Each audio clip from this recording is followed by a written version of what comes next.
What's good, world, man? Y'all already know, man. We here, man. E4, man. Real radio, real radio. It's your boy Calvin Darville in the building. We got Carl Clark here, man. Everybody? How was your weekend, brother? Great weekend, man. Very, very eventful weekend, man. Yeah. Hey, shout out to that boy Corey, Shout man. out to Corey, man. Got to see that boy walk across the stage, man. How'd that feel? Amazing, man. My son is now Morehouse man. So big You shout got the out pen to on, don't it? Yeah, man. What'd that say? It says a parent of a Morehouse man, bro. Parent of a Morehouse man. Yeah, man. Yeah. I wear it proudly. Yeah, man. Hey, Morehouse HBCU, ain't it? Yeah. Yes, okay, yes, man. They ain't better than FAMU, but shout out to that boy Corey, man. Shout out to that boy Corey. And you said he graduated with your major, right? Yeah, man. That's crazy, man. I didn't realize it. He went to my graduation, of course, when I graduated from Troy University, and he didn't tell me he was gonna have the same major. So that was surprising to see. Wow, man. That's crazy. Wow. Well, congrats on that, man. That's good, man. Well, he out here now, man. Yeah. He know what he doing, or? Yeah. He got a job starting soon. So right now he just kind of He's staying up in Atlanta. Yeah, he's still in Atlanta. Okay. There's a lot of opportunity up there. Yeah, he's got family up there. I think he's like dashing right now, just to young buck. Young buck, man. He out here in the field now, so got him a car. Get right, so, man. Yeah, he out here doing his thing. Yeah. Okay. But anything else going on this weekend? That was actually last week. Yeah. No, not anything else big. How about you? This weekend, 3 workouts in one day. Talk about that for a second, man. That was crazy, man. That took me back to my football days, tour days, man. But it felt good, man. And you know, this is actually a good segue into one of the old topics we talked about environment and having a good environment, people around you that are going to push you and challenge you. This wasn't even planned. So what were the 3? So the 3 workouts were, I ran, so we went for a 2-mile jog, and then we did 5 sprints up a hill. After that, we went to the gym. We worked out for an hour and a half. I caught that part. And then after that, we did Brolates, which is Pilates. Yeah. Talk a little bit about Brolates, man. Yeah, I'm gonna get it. First, I want to touch on the environment, so people can get a little, get themselves a good environment. So typically, I work out 6 days a week. Saturdays are included in the workout, so I try to work out Monday to Saturday, have Sunday off. So going into Saturday, I was planning on working out my normal routine. So I already knew I was gonna go to the gym on Saturday. So my trainer, Dre, shout out to that boy Dre. He made a post about coming to run. So I'm like, you know what, I'm gonna go run too. So that's how I got 2 workouts. I'm like, I'm gonna go run, and then I'm gonna go to the gym and get my lift in. So because somebody in my environment posted about they were gonna go for that they posted that they were doing running, a run club or whatever, I was able to go and attend that, as opposed to like somebody in my environment posting, hey man, meet me at the club or meet me at the bar, you feel me? So that's what I'm saying, like have an environment that pushes and influences you to do positive things even when you don't feel like it, or even when you're not even thinking about it. So that's how the 2 workouts started. So get to the run. I'm like, I already knew I was going to run. I knew I was going to hit the gym. Now I'm at the run. We just got done with the run. Now the ladies at the run, they're like, oh, come to Pilates, come to Brolates. So now I'm getting challenged. I'm like, nah, man, I'm going to go run, and then I'm going to go to the gym. I ain't doing the Pilates thing, you feel me? Right. They're like, oh, you scared, like, you can't handle it. Now they challenging me. I'm like, okay, now I got to show up. Yeah. So that's how we ended up doing 3 workouts in one day. Felt great, felt amazing after. Tired, but it was a great tire. Like, my body was drained, exhausted, but it was like that good exhausted, not like I'm sleep deprived or I've been overworked, but it's like, man, like I really I went from 100% to 0% in a good way. Like I actually like pushed and used everything. So after when I got a chance to rest, it just felt good. Worth it, I didn't feel restless. I was like, man, I'm chilling. Yeah, it's okay to rest. I ain't moving. You feel me? And Pilates was amazing. Shout out to Coach Joe. Amazing energy. I want to talk about her story. She has an amazing story. I'm gonna go over that briefly. Just everything. Amazing environment, man. Environment is everything, man. Stay in a positive, motivating, inspiring, spiritual environment, man, around people who are are striving for better, not just financially better, but mentally better, physically better, and spiritually better, man. Because it all goes hand in hand, man. You don't want to have your finances up here and then your spiritual down here and your physical down here and your mental down here, man. What good would it do to have all your finances together and you're sick? You're not even healthy, man. You're not around to spend it. Yeah. Or you don't have a good attitude. You're not a good person, so you don't have any people around to share it with, man. Yeah. So, man, keep your environment right. Keep it healthy. Make sure you got people around you motivating you to do positive things. Coach Joe, amazing story. Didn't know this about her. It was my first time meeting her. If you ever get a chance to go to her Pilates class, definitely go out there, ladies or males. Absolutely amazing. Absolutely great energy. So she's an instructor. She leads the class. Obviously shows you how to do the exercises. But her story is a story where when she shared this with the class, so I'm sure she's okay with me sharing it. But she was essentially at a point where she was going to commit suicide, and she had to get talked off of a bridge or something from what she was saying. And moving her body and fitness is what essentially saved her life. So amazing story, amazing testimony. It was good hearing that. Amazing class. If you get a chance to join it, definitely go out there and join. Yeah, I like what you said too. That you're already prepared to work out Saturday. So something I'm gonna implement, because I'll have that sort of mentality, and then maybe get an opportunity to run or something, and then I'll let that replace whatever else I was gonna do. Like that'll be my workout for the Saturday. But I like how you were like, I'm gonna run, and then I'm gonna also. And I say this to say, man, just a little tidbit to add. We all know our body. I'm not saying overdo it. If you feel like the run is all you could do at this time, then definitely just do the run. Because we don't want to hurt ourselves. The last thing we want is injury. But push yourself. Don't be scared to do it, or don't not do it because you're just like, I don't want to do all of that. Right. But if you know that you got it in you, your body feels good, you're capable, then test yourself. See what you can do, see what you're capable of, and get your rest after, man. It's not going it's not gonna be forever. You ain't gotta work out forever. So, but yeah, no, that was great, man. This inspired weekend me to go, man. So next month I'm definitely gonna be there. Yeah. I just want to see. Well, they do the run every Saturday, so. Oh, sweet. Well, then I'll be able to do a 3-day on whatever. Yeah, but you can do a 2-a-day right well, now. I get to run too. The run that's the tough one. Maybe 2 miles is nothing. 2 miles ain't that bad. It's the uphill sprints. Yeah.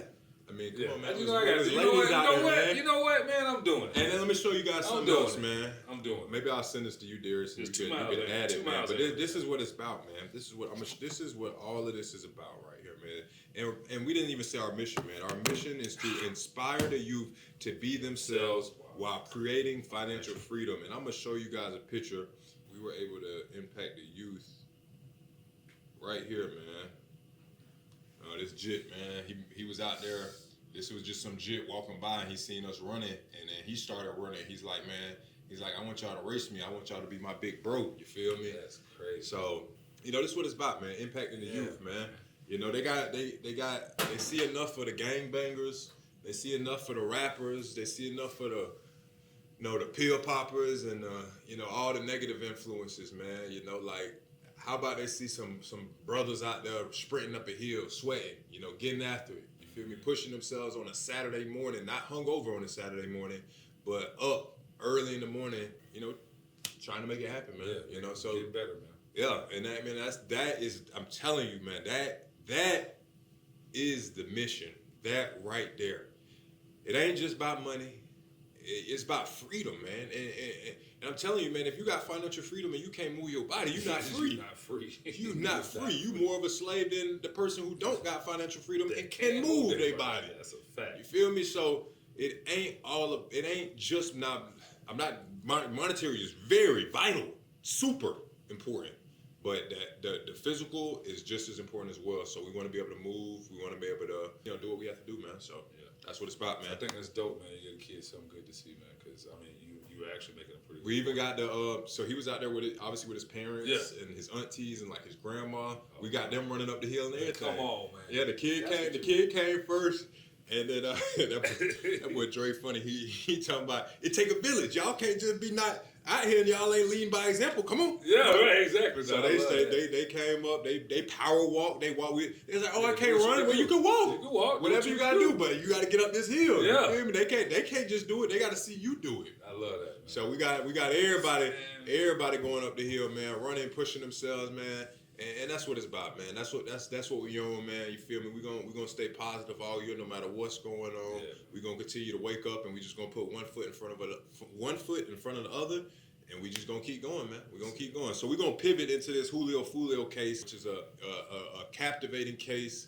There's a lot of stories inside of the case, narrative stories, life lessons, examples to peel away from this case. So I'm gonna give a quick oversight of it, and then Carl, you could give your opinion on it and everything. So obviously, Julio Fulio is a rapper out of Jacksonville, Florida. He's a controversial rapper. A lot of his lyrics are speaking about murder, death, and rival gangs that they got beef with and everything. And Julio Fulio, he was unalived by four men and one woman. So it was 4 men, 1 woman that were all a part of the conspiracy to murder the rapper Julio Fulio out of Jacksonville. The murderers themselves are out of Jacksonville as well.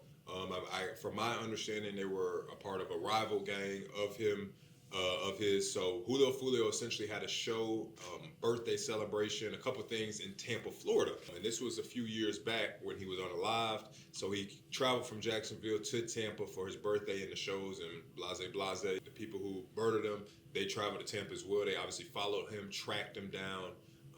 And essentially it happened at a hotel in Tampa late at night, maybe around 4 in the morning, after all of the partying and all of that good stuff.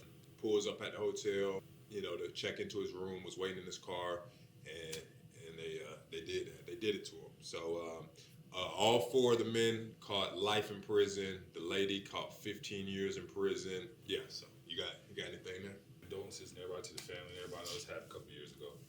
But it's exactly what we were just talking about, man. Like, why? So what was behind all of this, right? Was, I think, the music, the stuff that Julio was making about the other people from a rival gang that got killed earlier. Mm-hmm. I think one of the guys that was involved, one of the shooters, when he got arrested, I think you were telling me about him in the interrogation room. Like, as soon as they put him in the interrogation room. Yeah. So Davion Murphy, I believe his name is. He was the bigger one of the heavier guy. Yeah, the heavier guy, and he was the older. So I didn't know this either. So from my understanding, Davion is around 32. His brother, I think his name is Rashad or something like that, is around 29. Isaiah, that was the boyfriend of the girl. He was 23, and then the light skinned dude was 18. So there's so many stories here because you got Big Bro, who's supposed to be Big Bro, leading the situation. But Big Bro, so Davion and Rashad are brothers. They don't come from nothing. Their fathers are serving life sentences. Sorry, I think Davion, Rashad, who are brothers, their father's serving life sentence, and I think Isaiah's father is serving a life sentence as well. Wow. So both of them come from struggle situations, and then you got Sean, who came from a good situation. Yeah. But to touch on what you were saying, the music, man, guys, we gotta be able to separate entertainment from and just leave it at entertainment. Like it is what it is. It's entertainment. We ain't gotta live it. You don't gotta live it just because Future rapping about Molly Percocet don't mean you gotta actually go and take Molly Percocet. Just enjoy the music for what it is. It's entertainment. That's it. And leave it there. But what happened was Davion Murphy, the oldest of them, when he got taken into custody, into the interrogation room, as soon as he walked into the interrogation room, his first reaction was singing Ride Wave lyrics. And the lyrics essentially describe the situation he was now in. I think it was Numb. I didn't even listen to the song. Yeah. Do you know? Have you heard of it? it? I don't know. Oh, okay. But the lyrics described essentially the situation that he was now in. And it was chilling moments for me, man, because I just know how heavy rap influences the culture and influences the youth and what they decide to do, man. And to see someone essentially, their life is not thrown away at this moment, and the first thing you do is you rap lyrics. Like you not praying, you're not crying, you're not trying to talk to your people. You rapping lyrics. So that tells you that this is essentially the most influential thing in somebody's life. I mean, you in an interrogation room for murder. The worst like there's nothing worse. I mean, what's worse? I can't think of it. Nothing. You now in an interrogation room for murder, and this is for you not praying, not let me talk to my mama or talk to whoever. Or you rapping lyrics. You're rapping lyrics. So that tell you what is the biggest influence in this person's life, because that when we all know when we go through something, whatever's the biggest influence is what we're going to turn to. What we're going to turn to when we're going through something. Yep. So really need, and I'm challenging all y'all, Rod Wave, all the artists out here, man. I'm challenging y'all, man. Find a way. You make enough money. You're creative. You're artist. I like what Lil Baby doing. If you listen to some of his lyrics, I need equity. But yeah, I like what Lil Baby doing. He say I need equity to sign a deal. Things like that. Those are little things. Like, what is equity? Equity is ownership. Ownership. So now when the youth hears that, like, oh, I need equity to sign a deal, maybe if they want to be an artist, they're not gonna just take that front money. Right. They might be like, nah, I don't want the front money. I want equity to sign the deal. Give me ownership. You feel me? Because that's where you're gonna make more bread over time in the long run. Mm-hmm. So little changes like that, man. Because as you evolve, like, I understand, like, man, if like, because it's all about evolving. If you only know what you know. So like, if you're a rapper, you just start on like Kodak, like look, Kodak Journey, man. When he was young, like, you just starting off, you involved in gangs, you jacking, you doing whatever you're doing.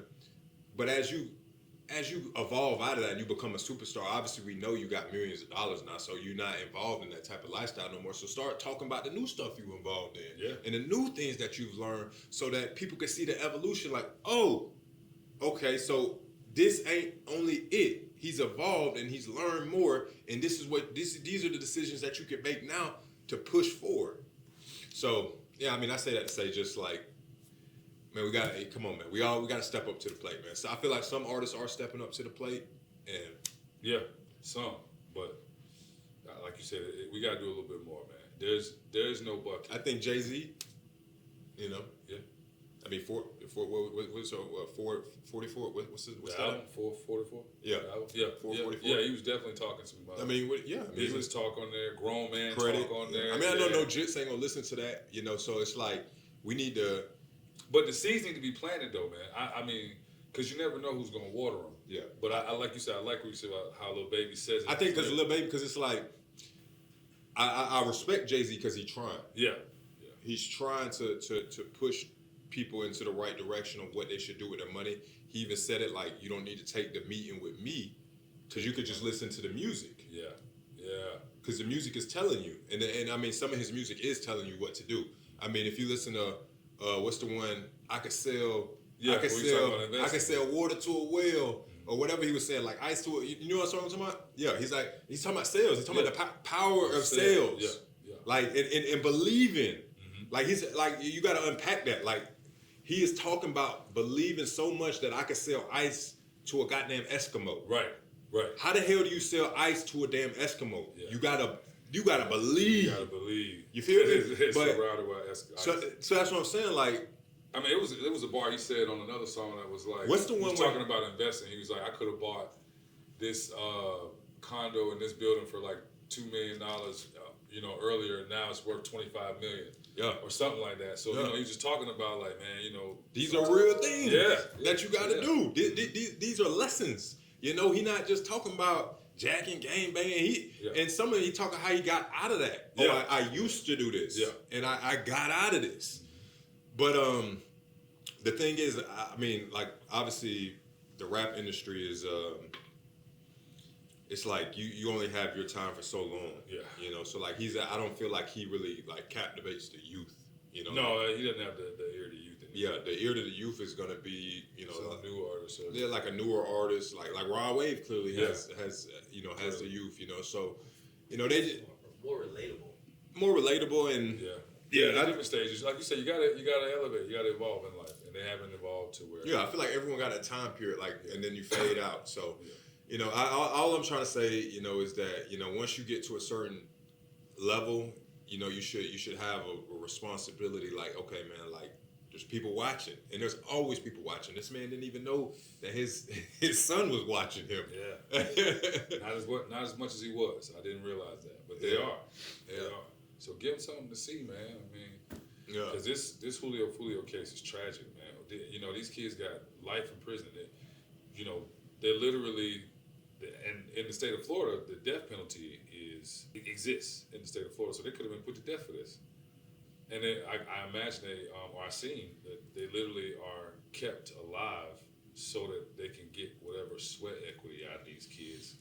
You know, whatever, you know, if there's a railroad need to be built or license plates that need to be made, or, you know, whatever needs to be done on the side of the street, trash need to be picked, whatever we can get these kids to do, whatever work we can get out of them for the rest of their life, that's what their life is, you know, valued down to. And that's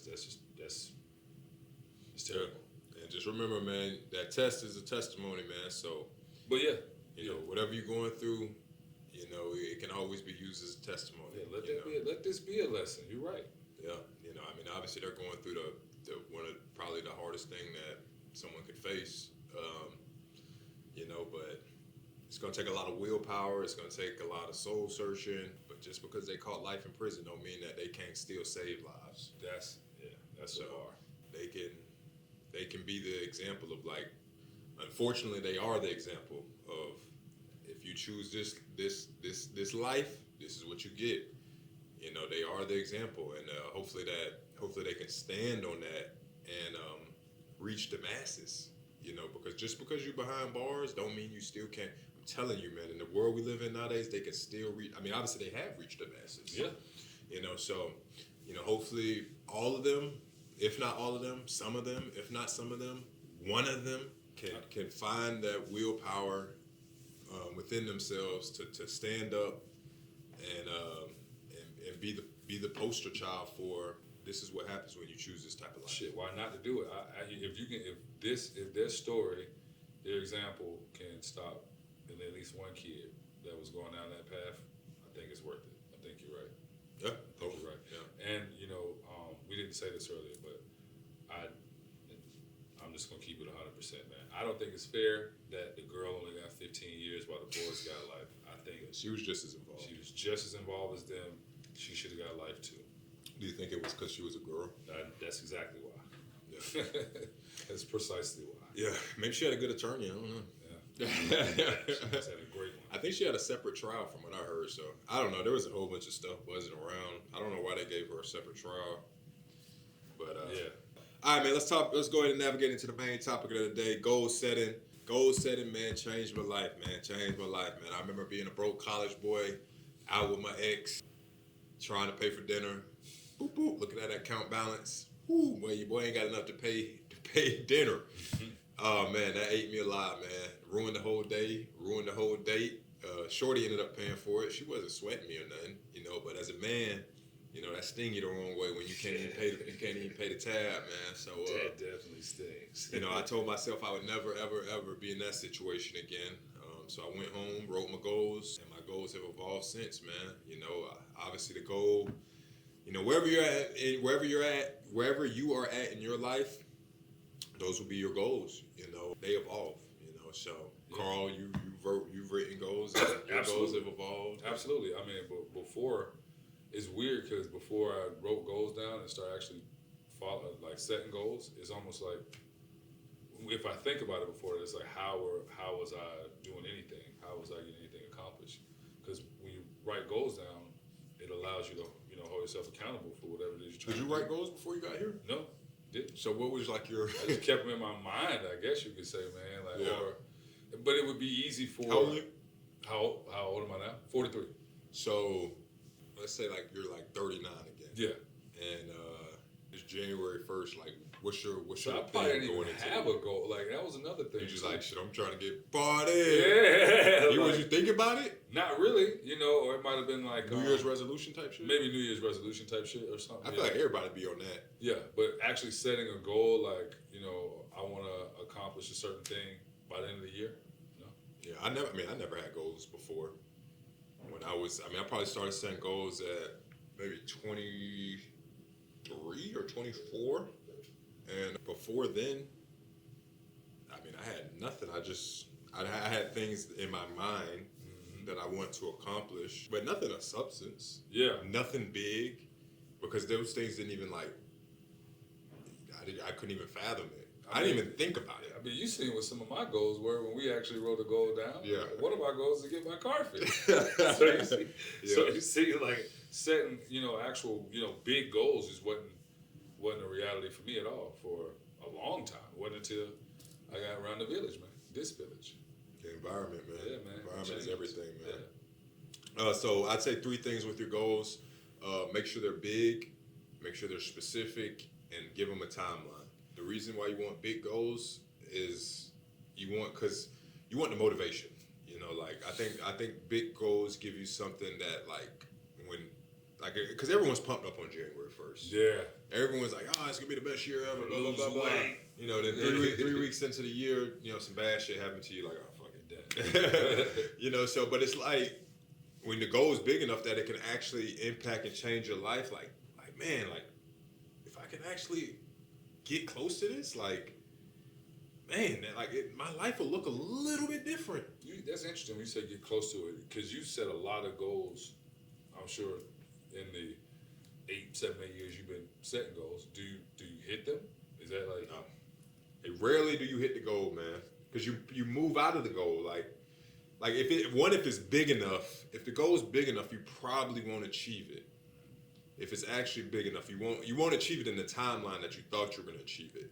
But you'll get close enough to it to the point where, like, okay, I know I can achieve this. I'm going to go ahead and stretch further now.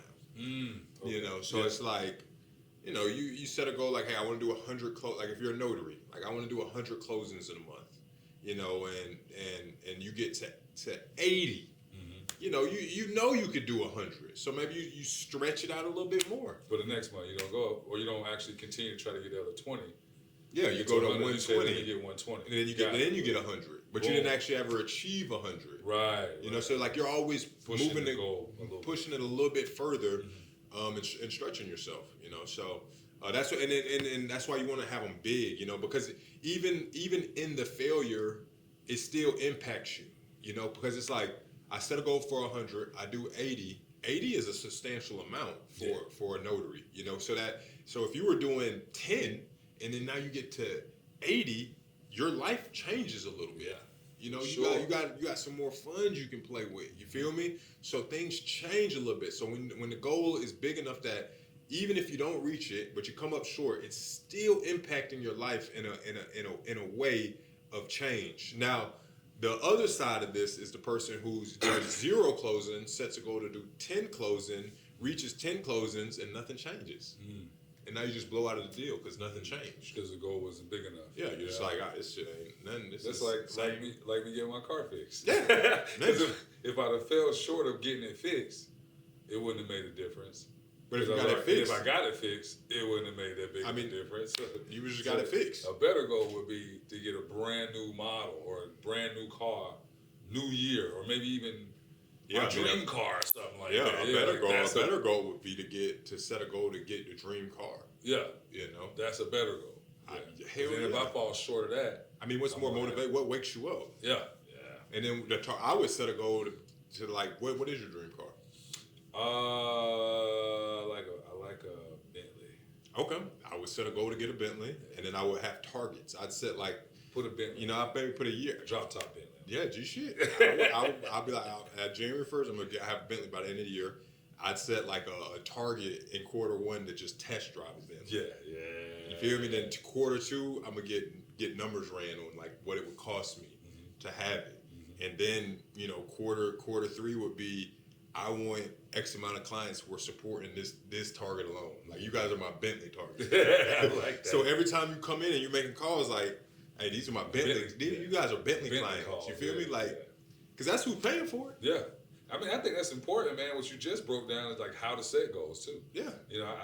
I know. Set a target, man. You guys think like, people think like, oh, just because I say I'm gonna get a Bentley, like I gotta get you gotta Bentley get a next Bentley. month. Yeah. You feel me? Like, bro, I gotta go to get a G-Wagon. So I went and test drove a G-Wagon. That shit changed things. It became realer. Then I got some numbers on it.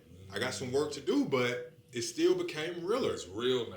Yeah. You brought it from out of the sky. Like make believe. Like right here in your yeah. hand. Yeah. Like, it becomes realer. Yeah. You know, so man, you just gotta go for it, man. And it fires you up, man. It's like shit. Like this shit here, like, man, if I pull up in this bitch every day, man, this shit gonna feel good. Yeah, it's gonna be different. But if I pull up with my new bumper,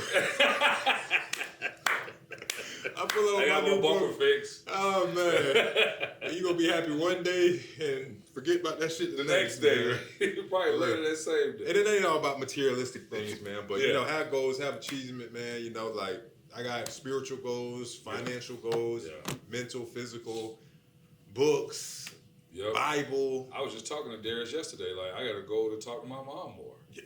You Bro, know what I mean? I had Like, that same. Yes. I'm gonna talk to my mom more. Yes, bro. I had a goal to call 5 family members a Yeah, week, yeah, man. yeah. You I feel had me? those You same feel type me, of bro? goals, Like, yeah, no. And I think even when you write, like, that's the thing about writing them down. Like, Yeah, man. you think about other things, Mhm. you know, because it's Yeah. I like to do personal, professional, financial. So it's like, okay, what's some personal stuff? Like I wanna talk to. I wanna have a better relationship with my family. Okay, well, what does that mean? And that's why you gotta be specific. Yeah. What does that mean? What I want to have a better relationship. What does that with- even look like? Yeah, what does it mean? So I'm like, okay, if I want to have a better relationship with my family, like I obviously need to speak to them more. Gotta So be if I need to involved. speak to them more, like I'm gonna try to call 5 family members this week alone that I haven't spoke to and Boom. just speak to them. You feel Boom. me? And I was able to speak to my great grandma, Brian. You know, with time, distance, and growing up, you get older, and like those relationships, you know, they fade away. But like growing up when I was young, bro, I always had a great relationship with my great grandma, bro. You feel me? I used to always go to her house as like a very young kid, like 7, 8, 9 years old. Stay there for the weekend. Mom come pick me up. But, you know, as you get older, those, you know, things changes.